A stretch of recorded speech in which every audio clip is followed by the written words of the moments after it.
এই পাউরুটিটা দেখে মনে পড়ছে আমাদের সেই স্কুল জীবনের বেস্ট টিফিন, যেটা নিয়ে গেলে টিফিন বক্স 2 মিনিটের বেশি থাকতো না খালি। আমি জানি অনেকেরই ডিম পাউরুটি টোস্ট সব থেকে ফেভারিট সকালের খাবার, প্রায় প্রত্যেকের ঘরে বানানো হয়ে থাকে।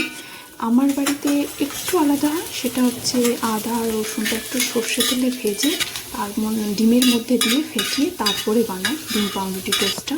ছোটোবেলায় যখন এই পাউরুটিটা বিক্রি হতো তখন এর একটা দিক খুব কালো আর খুব তিত করে, তখন খাওয়া যেত না, তখন কেটে ফেলে দিতে হতো। কারণ মনে আছে কিনা আমি জানি না, এখন এই পাউরুটিটা এতটা আর একটা দিক তেতো করে না, বেশ ভালোই করে।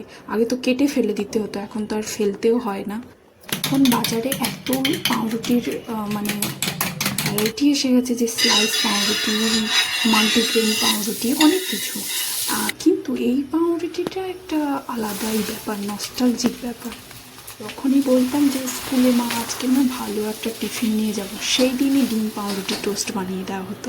তোমাদেরকে ঠিক তোমরা কী কী নিয়ে যেতে টিফিনে কমেন্ট করে নিশ্চয়ই জানিও। আমাদের বেস্ট টিফিন বলতে কী ছিল সেটাও জানাতে হলো না। আমাদের কি হলো, পাউরুটিটা মা প্রথমে বাটারে ভেজে নিল একটু, তার আগে তো দেখলেই সর্ষে তেলে একটু আদা রসুন ভেজে তারপরে দিয়েছে, এটাই যে আলাদা, বাকি সব এক। আর একটু চিজ স্লাইস ছিল, সেটাও মা দিয়ে দিয়েছে, তার সাথে একটু মেয়োনিজ দিয়েছে আর চিলি সস। বলতে এটাই যে আলাদা, বা আলাদা কিছুই না, অনেকেই এরকম বানিয়ে খায়, কিন্তু সাধারণত চিজ আমার দিদুন একদম পছন্দ করে না, কিন্তু আমার আবার খুব ভালো লাগে।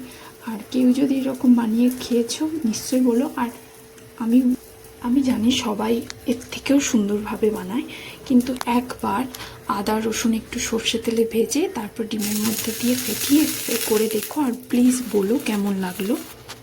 আমার তো আজকে শীতের ব্রেকফাস্ট একদম জমে